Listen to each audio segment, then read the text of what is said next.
All right, here we go. Anybody watching the recording after the fact, you can skip the first probably 3 minutes. I've chopped that down because I've chopped the overall length of the streams themselves down. I try to be more concise with everything now. So let's get everything set here. First go out. Uh, Monetization on, although ISIS is in the name, so it's probably going to get demonetized immediately.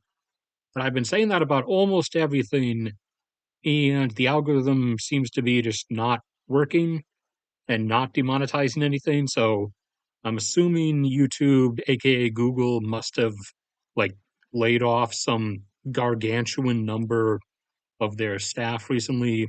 So the algorithm is no longer like functioning anymore. Come on, load. You can do it. Set that to live. All right, get all these up. Google Earth.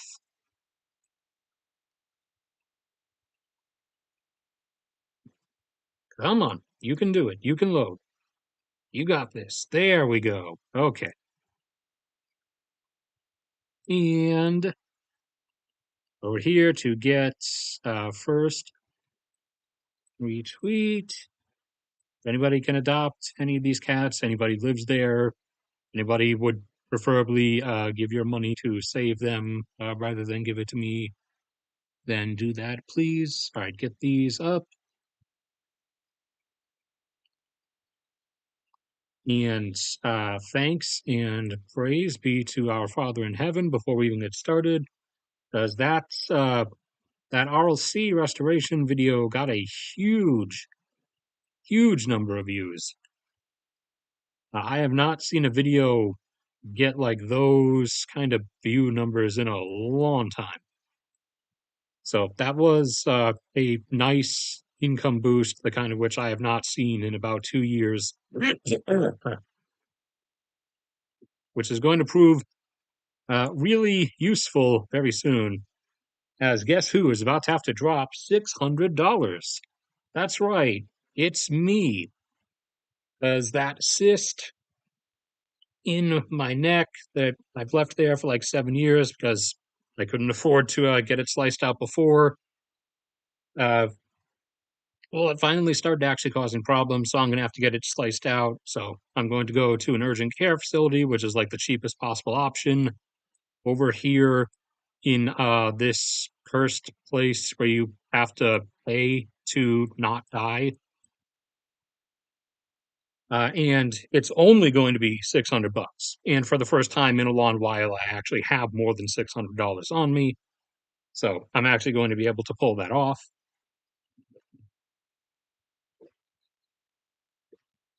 Chug some water. All right.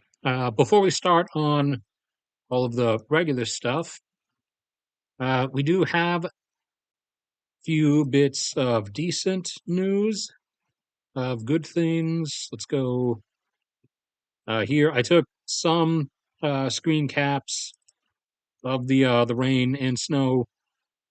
So, like, there was one particular day I actually managed to get a screen cap of. Here was, I think this was last night.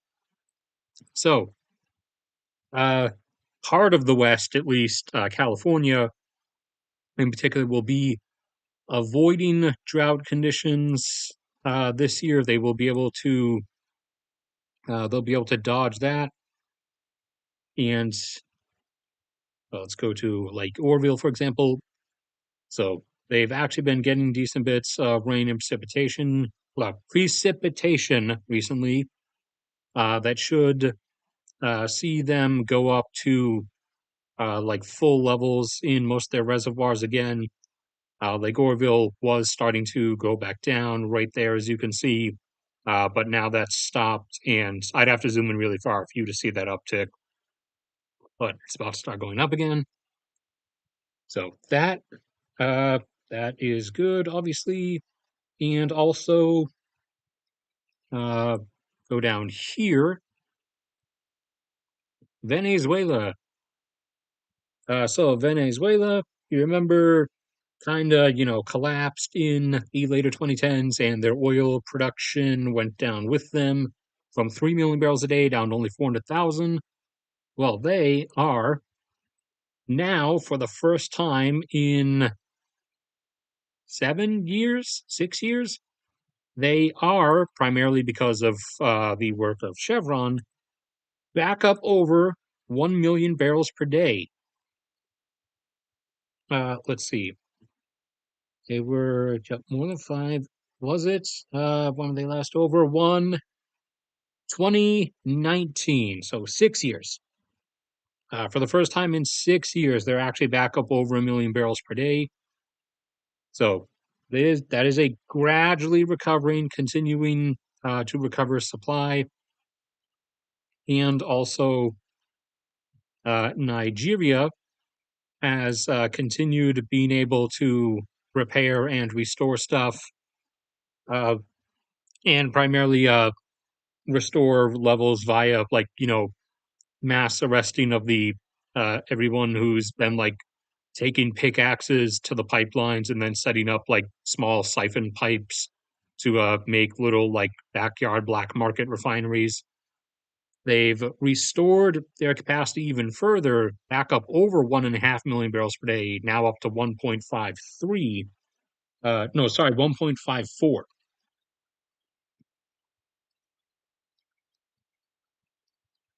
Meanwhile, someone else up here, you know, somebody is continuing to fall down further as they cannot hold everything together on their own. The better part of their production is up in this area now, in the, permafrost ridden, perpetual Arctic area, which they were primarily able to, like, really expand and get into with the help of somewhat BP, somewhat Exxon, but primarily Equinor, the one from Norway, since, they're used to dealing with Arctic stuff. They're one of the best at it. Chevron and ConocoPhillips are too. They're the ones who do most of the stuff back up home in Alaska, but they weren't too interested in going into Russia. But now everyone's been out of Russia for 3 years, and Russia is able to get stuff smuggled in through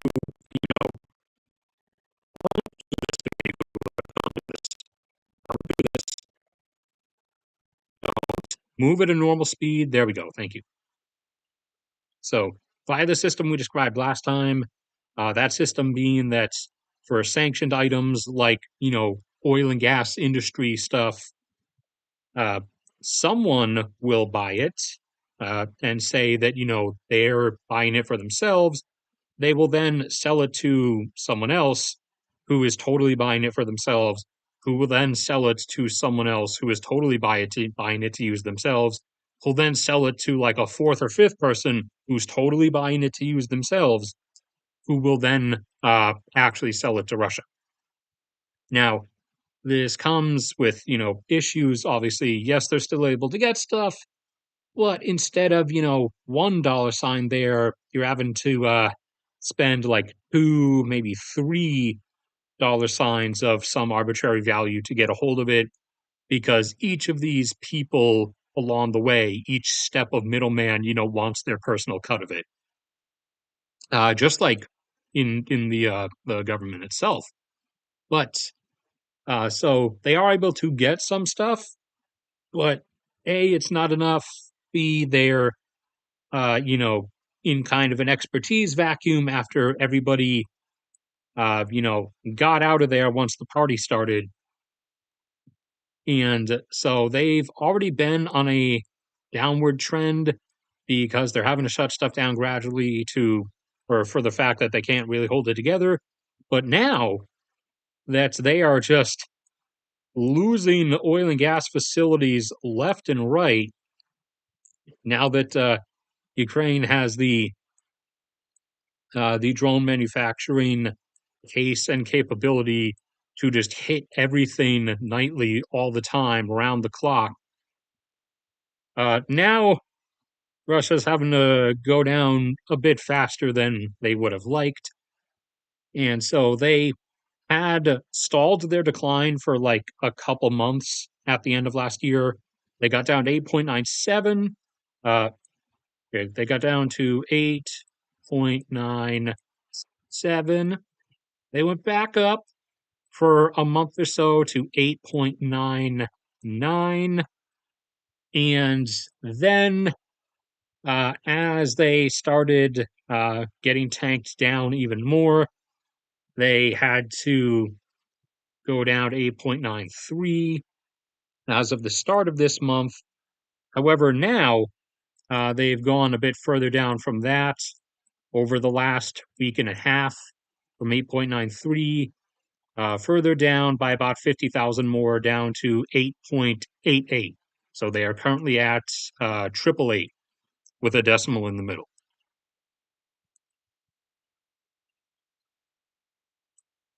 Now for the actual stuff, well, first let me check anything. No, or at least nothing requiring a response. So the nightly drone strikes continue. We're at 2 straight months now as Ukraine has the drone manufacturing pace and capability to keep uh, nightly strikes up, like Russia has been doing for over a year and a half. Just that Russia has been primarily hitting apartment buildings and intersections and sometimes school playgrounds with children.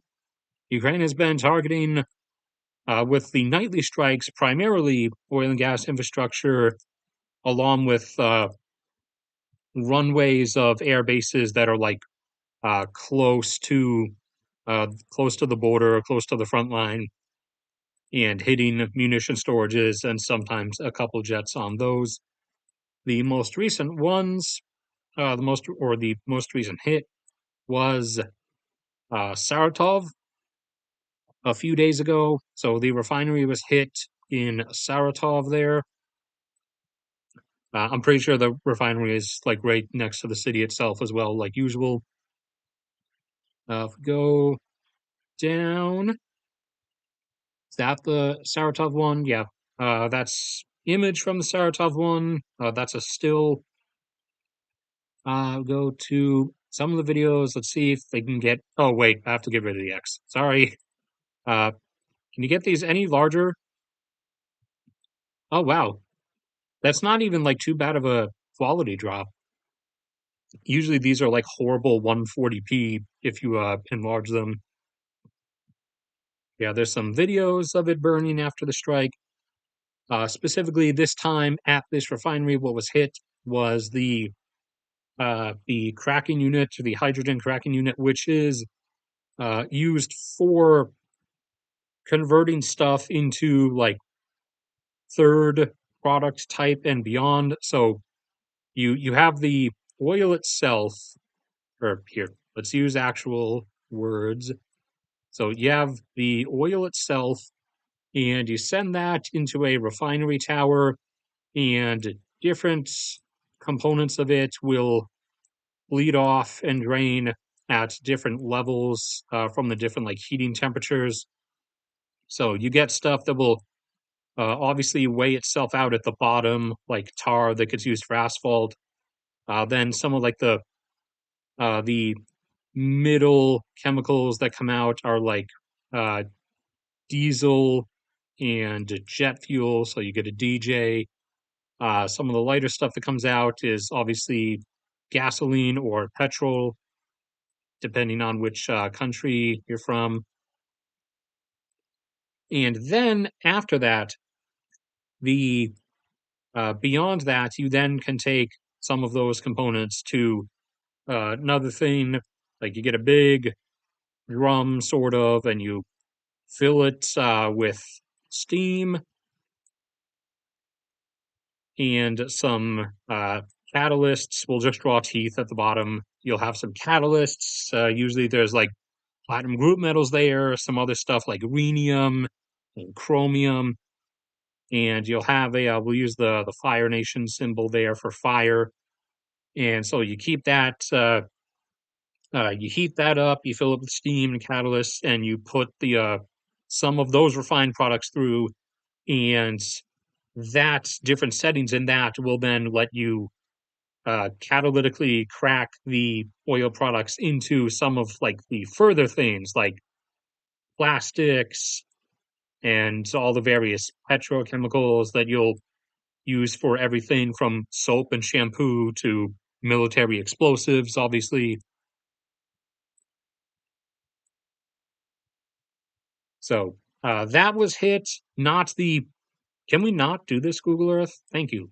Not the refinery tower itself. So at that one in Saratov, the refinery towers are still working, so that one can still make fuel. But the higher end, like further complex chemical products, that's been disabled. Whereas the others, or at least these ones here, and the other one was up in Tver, I think, which is not that one. It's a bit further. But so at these ones thus far, the actual like refinery towers were hit, along with heat exchangers, which are kind of necessary for like controlling stuff. So most of the operations at those ones are shut down, whereas at Saratov, the main refinery tower or towers are still functional, but the further units for like converting them into more complex stuff for like chemical industries, that's down. And one was hit in Krasnodar, but that one was actually not damaged too badly. So that one should Russia actually will be able to get that one back up and running in like another few days. However, back up here in Tver, in this oblast here, or Republic, whichever particular of the six different labels it gets.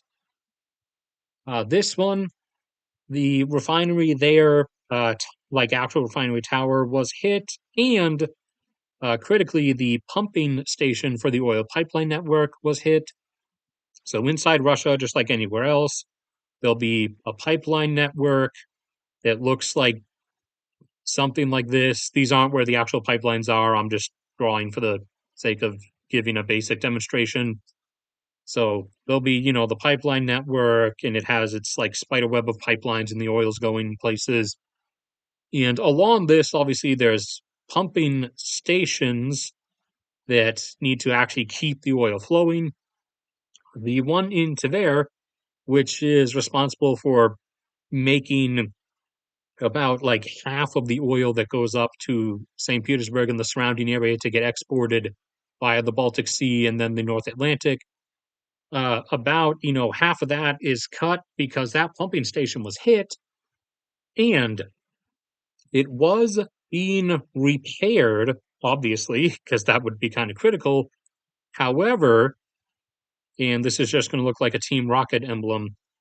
However, while it was under repair last night, Ukraine hit it again, as they have done quite a number of times to the various like refineries. So I actually suspect the one in Krasnodar that is able to be quickly repaired and is being so is probably going to get hit like tonight or in the next few coming nights, as they've done this repeatedly to depots and refineries that were getting repaired. So that is A, causing further damage, B, delaying the repairs, obviously, and C, destroying a decent number of, repair equipment, vehicles, and repair crew members. So that is also obviously going to start causing a compounding issue because, if oil and gas repair technicians, this is the best skull I'm going to be able to draw, so forgive me.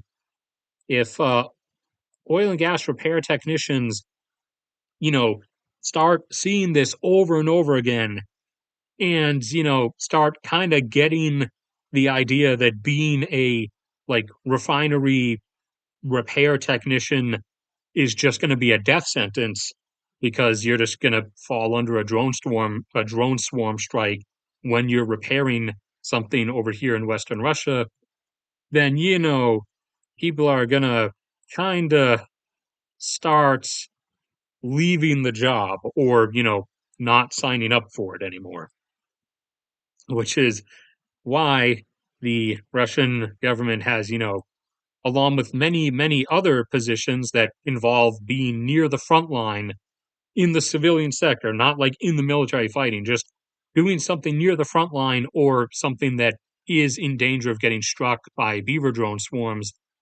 That's why, apart from the soldier sign up bonuses, different oblast and like provincial governments, since Moscow kind of dillies out the actual like assignments and stuff to them, have been having to also rapidly increase those like payment bonuses to convince people to either stay or to just come on to the job in general versus doing anything else or working at like or for particular repair firms that just do stuff for the oil and gas industry like anywhere else in Russia other than over here within the beaver drone strike range.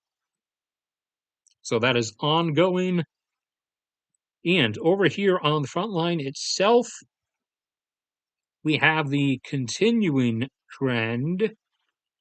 We've seen this before, and of course, ongoing assaults on the front line that are just getting decimated and are now uh, consistently being composed of, in short of what few armored vehicles and tanks were previously being included, because those were drawing down rapidly.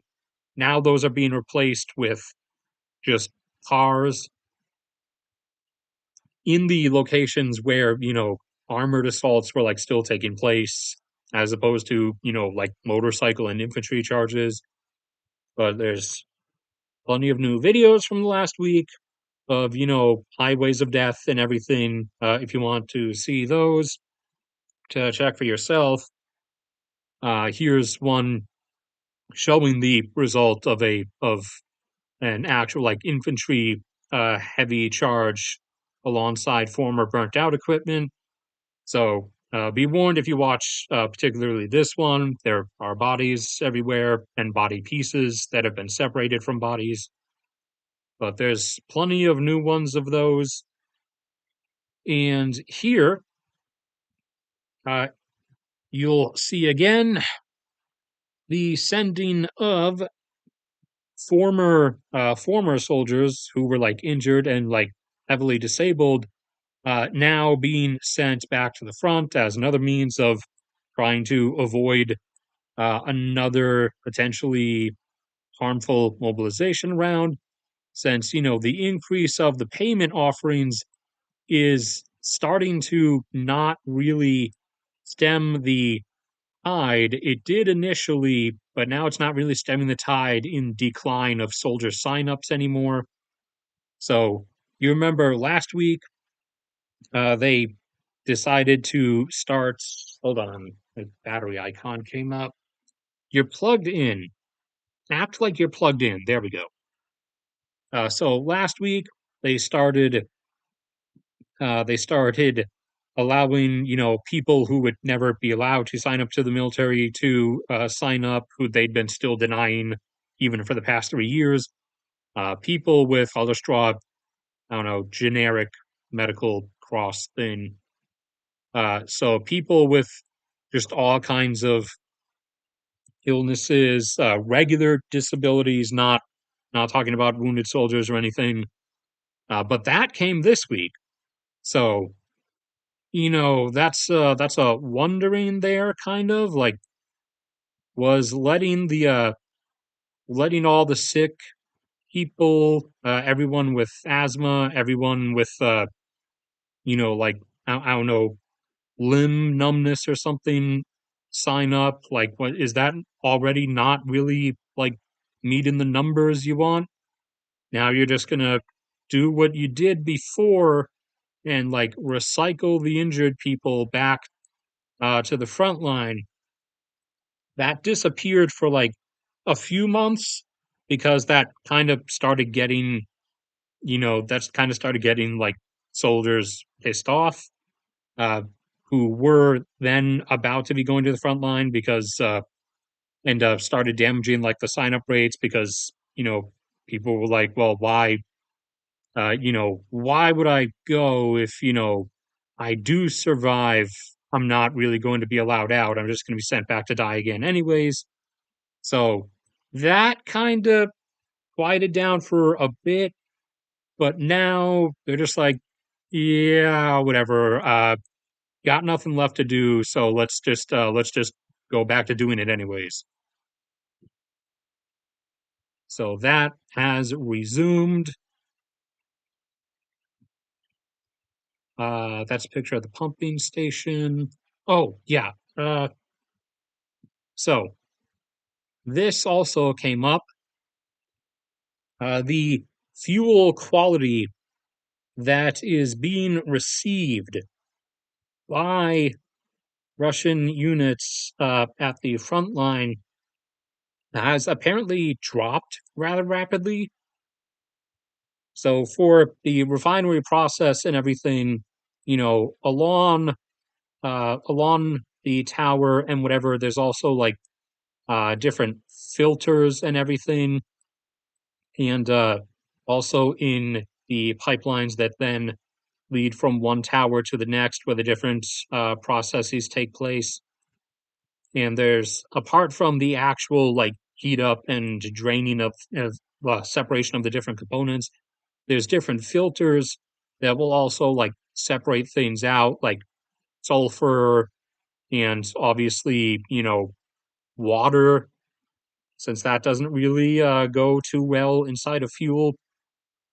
So apparently they're receiving low quality fuel, which, kind of indicates that there's something going on with this process, not enough filtering stuff to install, or just either that, or the people regionally in charge of like each of these refineries are maybe just telling the repair crews to not install the filters because that would take more time in repairing the refineries, the oil and gas infrastructure, and it looks better for them. It makes them look better in draw a pair of shades, not really shades. And then they would go, yeah, like that.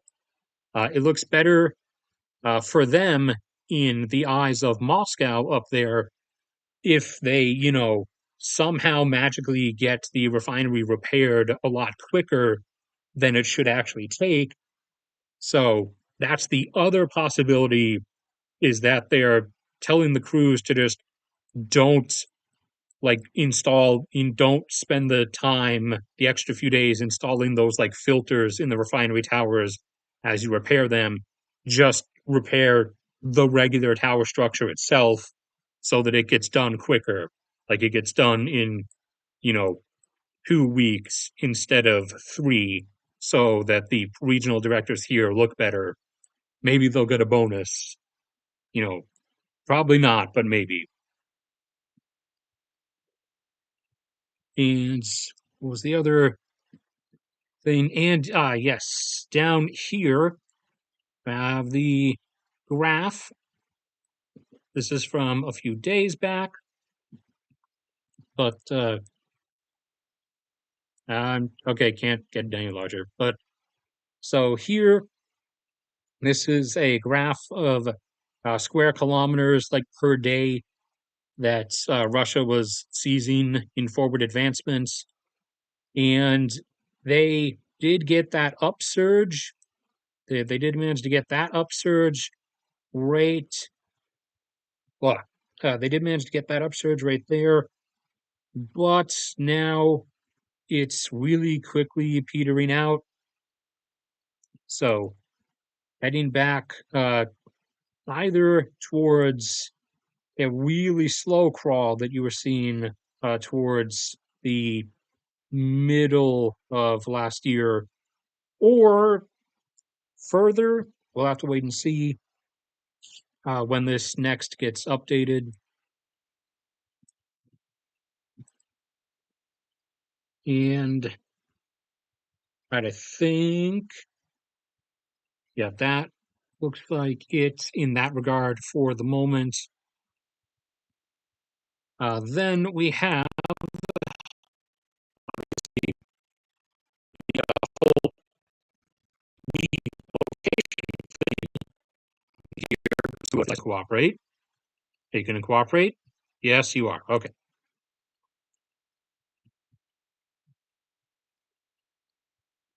Falling debris. Yeah, that is what they claim uh, makes everything explode, apparently. So here we have, the whole ongoing thing where U.S. and Israel want to, relocate the 1.5 million surviving people in Gaza out of the original 2 plus million. Although everyone kind of realized real quick that by saying that, they were kind of giving away the fact that the death toll is really like in excess of 500,000 when it's claimed to be less than 100,000. So everyone suddenly, after a few weeks, went back to saying 1.9 million so that, now it looks like it's, just 100,000 under 2 million, which was the before war population of Gaza. But, you can't, despite, using the like Beijing, China, Communist Chinese, no, Chinese Communist Party. I kept thinking Communist Party of China for some reason. It's CCP, not CPC. Despite using that line of thought, that you can't just telling people forget the last 3 weeks happened. That doesn't actually work. That's not how memory works. So after, unintentionally admitting that over 500,000 people are actually dead, we learned that U.S. and Israel want to forcibly remove the population and uh, make either Egypt or Jordan or both take them, so that uh, apparently by someone else he can hold up resorts and casinos there.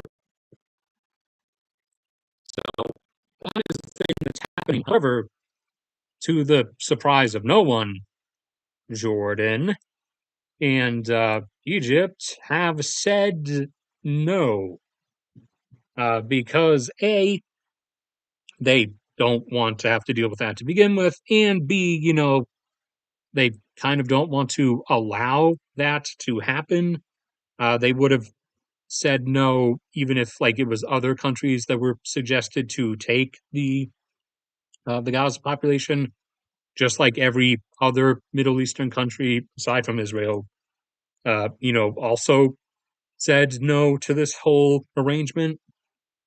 So the supposed thought is that now the U.S. government will try to arm twist them both into accepting it via threatening to cut off their weapons and military equipment supply, since we are the like primary source of all their military stuff, or uh, or offer to like give them, like a whole bunch more of it, since they are usually asking for a whole bunch more of it, and we usually say no.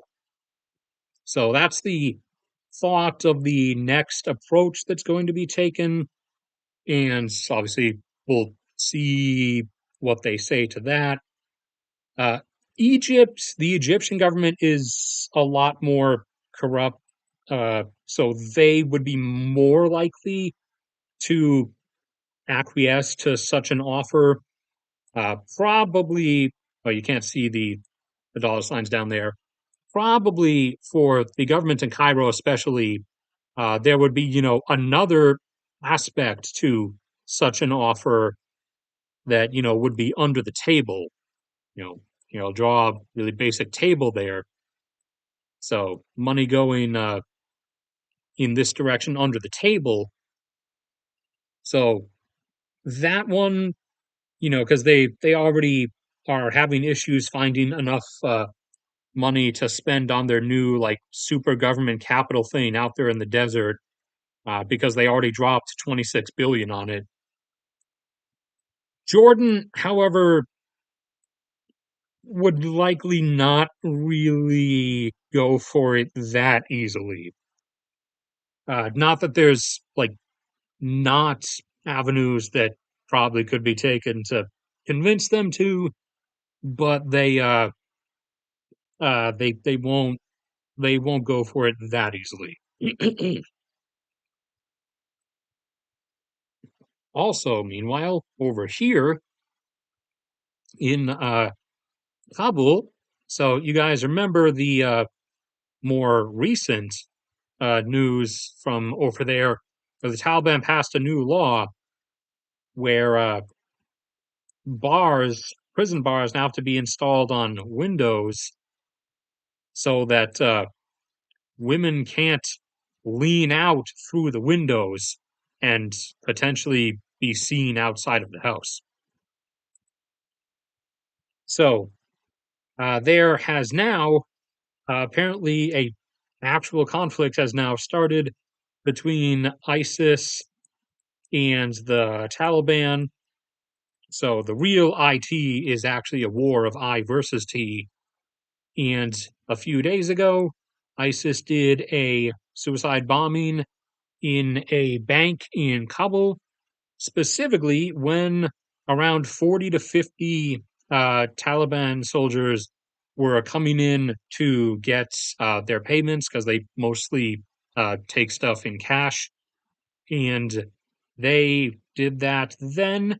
And that's the like most major thing that they've done thus far. And now has the Taliban pissed off.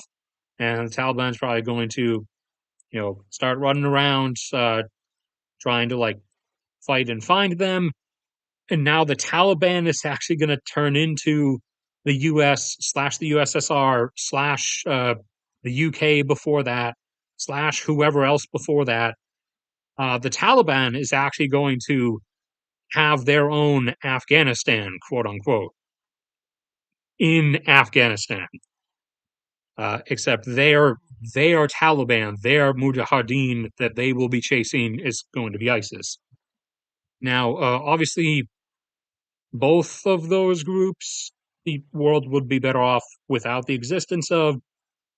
So, you know, this isn't cheering for ISIS, but like, them taking out 40 to 50 Taliban dudes is a net positive for the world, even if the group doing such is evil. But this will only result in both of those groups, kind of weakening each other, which is good overall. That is now a thing that is happening. And on a global scale, overall, uh, yeah, just spin it generically wherever. Yeah, sure. South Atlantic Ocean. That's where everything is. Uh, Now, you guys may remember that AI is expanding rapidly and it uses quite a lot of power.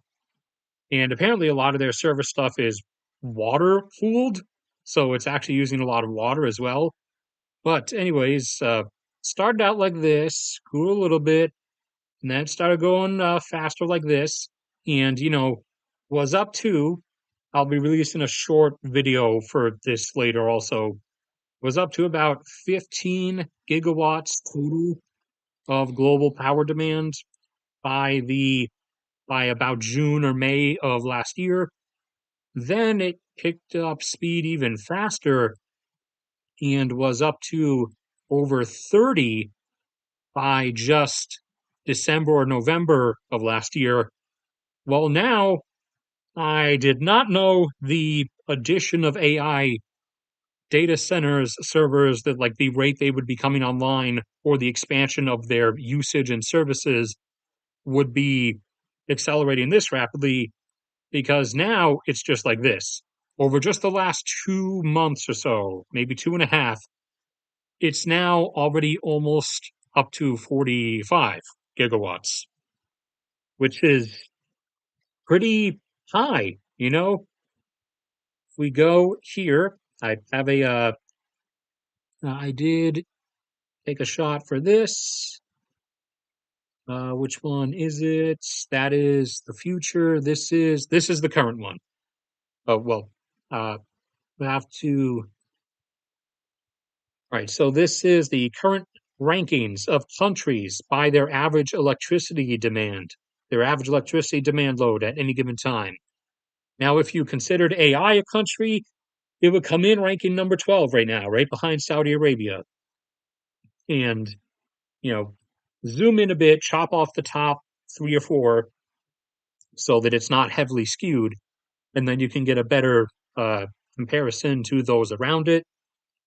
So, Indonesia, Mexico, Turkey, those three consume about 40 at any given time. Vietnam and the UK are around 35. AI is now, close to 45. Saudi Arabia is just under 50. And then France and South Korea in present day are averaging about 60. So AI is going up pretty fast. And apparently now, since everyone has had to recalculate, like your nav system, whatever they used to, what they used to be called before everything was all just like omni integrated. Those you had to buy like the individual little like screen to mount in your car. I'm just going to call it a nav system for the moment, but everyone's had to recalculate because the schedules have picked up pace, and also they did not actually originally anticipate that those that were in existence already would use as much energy as they're using.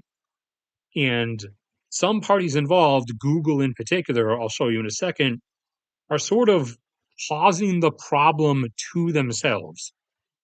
But anyway, uh, after initially believing that it would hit about 100 gigawatts of power required by AI by 2030, that was up to 120. And now, at the actual current schedule of AI data centers coming online and the actual outlook of how much power those already in existence are using, it apparently looks more like it's going to hit 100 by 2027, by the end of next year, by the end of 2026. So, end of 2026, very start of 2027, this is actually what the global power consumption alignment for electricity is actually probably going to look like, with AI, if it were a country, jumping into the top 5 list. So that is also a thing that is happening. And finally, some of the AI like CEOs themselves have actually expressed, concern, and said that, they've mildly suggested that maybe we should dial things back a little bit. Just a little bit, just a little. So, if you look up anything here, like say Brazil oil production, for example. Oh, look, I didn't ask for that, but Google brute forces it.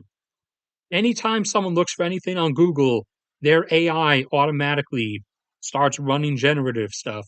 Even if you like turn it off in the options, it's not off because it's just going to do it in the background. It's just not going to show it to you. So they are partially like causing their own problem.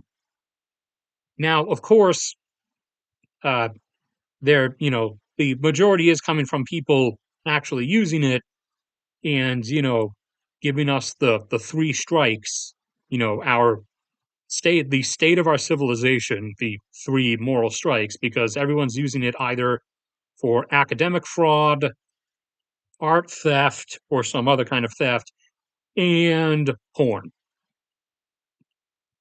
As you know, the most famous one was the controversy like a few months ago where like Taylor Swift was trying to sue whichever company it was because people were using their deep fake AI software to make like fake like porn of uh of themselves banging her, or I don't know, some other like celebrity banging her or something.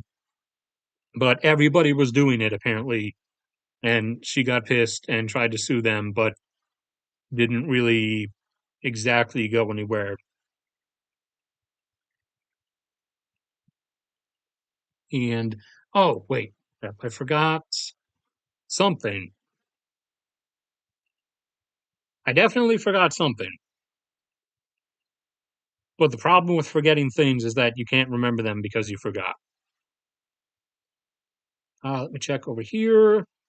No, no, nothing acquiring a response at least. All right, let me drink some water. I'll try for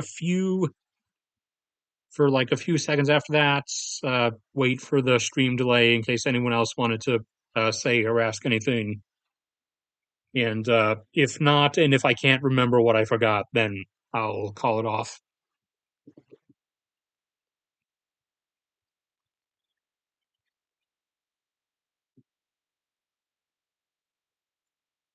If we stay under the desirable limit, uh, under the under the self-imposed hard cap, yes.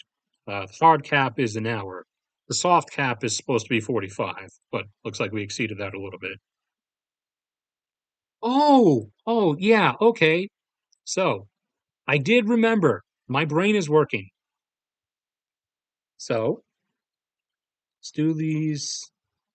Uh, let's do these. Uh, silver. Or I'll do silver via this one. So, never for the reasons it should be, but once again, some stuff seems to be heading in the direction it should be heading price wise. Silver really needs to be in the 40s at least right now, but it's making its way up there a little bit. Uh, Anybody wants to know the like supply situation stuff, just go to this one back here a couple days ago. I did the update on the yearly mining output levels data release. But also, if you want to look through the graphs yourself, you can find all of those in the free to access drive that links underneath every single video. And you can don't give me pop-ups. And you can find all these folders full of all kinds of different graphs. For example, as we we're discussing, silver has peaked already and has stalled its decline for a few years now, but it's not really going back up. Meanwhile, demand is, demand slowed down a little bit, but has picked back up and is more up around here. And the above ground silver has been filling in these gaps, but that has gone from about 2 billion ounces above ground, held in inventories, held by people. That has gone down to around like 900 or 800 million ounces remaining above ground. Now, silver uh, kind of has to, for those reasons, and the fact that the supply is going to actually continue tanking downwards and demand is only going to accelerate upwards as everyone keeps chasing after solar panels, which are the worst option for anything. But that's the subject for another video that I already made. Silver, as I've said quite a number of times since even before this decade started, this decade's gonna be seeing something like between 70 and 100. Gold, probably going for like close to 4,000. I threw out $3,823 an ounce just for like a fun, regular nonsense number. Not really for supply constraints. Gold is okay. It's leveled off in its mine output rates from around the world. For the moment, it's about to start like going down long term. But gold demand worldwide is not really going up. It's not going to be going down either. Once the supply starts going down, then a deficit's going to appear because the demand isn't going to be going down. It's going to stay relatively flat. But so not entirely for supply reasons yet. Gold is going up like towards around that 4K area. Even before all of this started, this is a bit earlier than I thought it would be, but that's because of all the market panic and stuff around Trump being words that I cannot say anymore, both culturally and monetization wise. So gold is more because more panic wise is going to be going up there. And there is a chance I think it might go for 5K depending on how bad it actually gets. But even before this, even like 5+ years ago, when I first started saying stuff about what was going to happen over the course of this decade, I still said gold was going to be going up towards around those areas.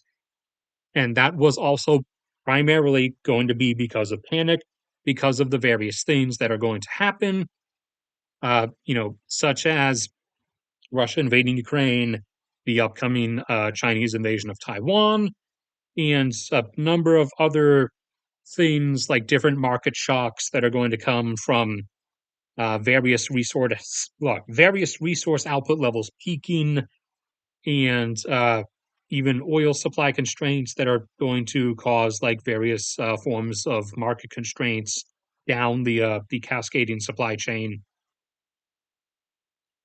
And then copper,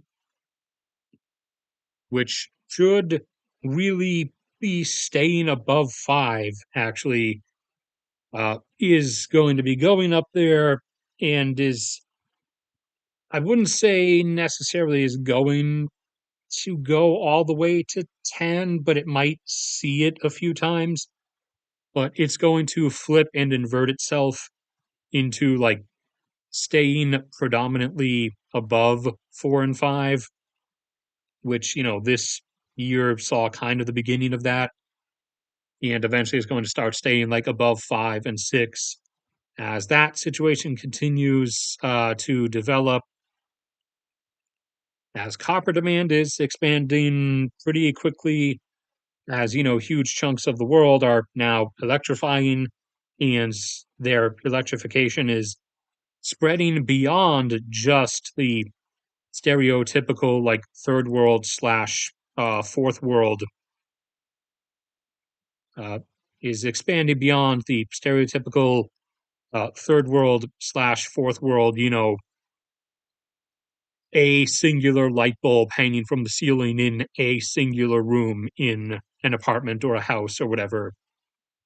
As all that is expanding, and as all the green energy stuff requires like a lot more copper.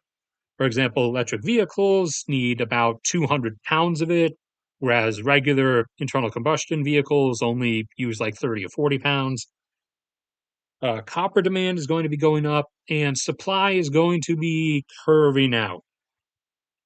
It won't peak completely until the 2030s, but supply is going to be curving out, and it's already getting some early problems from some countries like Chile, who keeps doing just dumb stuff like refusing to renew any mining licenses or expansion permissions or grant any new operation startup permissions. So Chile has gone from like 6 million tons per year down to 5 million over the last few years, and that's not exactly going to be changing. So we also have, various forms of idiocy compounding onto these issues all across everywhere. But we have those price movements, which were the thing I had forgotten. All right, so now that should be everything since I got through the stuff I was forgetting about.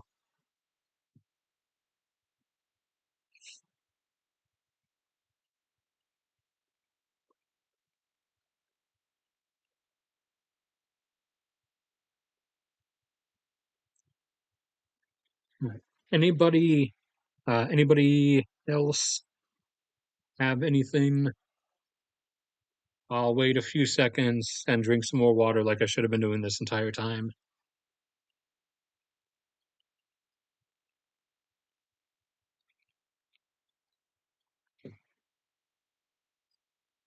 Otherwise, I'll call it here soon and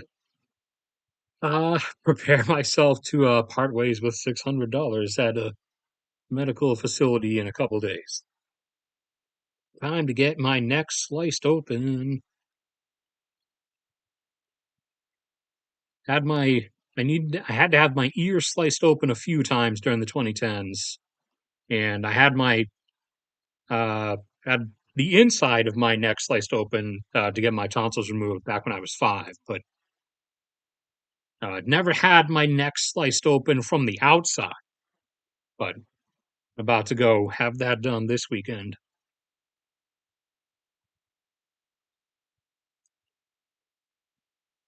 It looks like nothing else. Then I'm gonna call it off here, and I'll go check on my cat because she has been freaking out and demanding attention. So I'll go see what's wrong with her, and I'll see you guys around next time.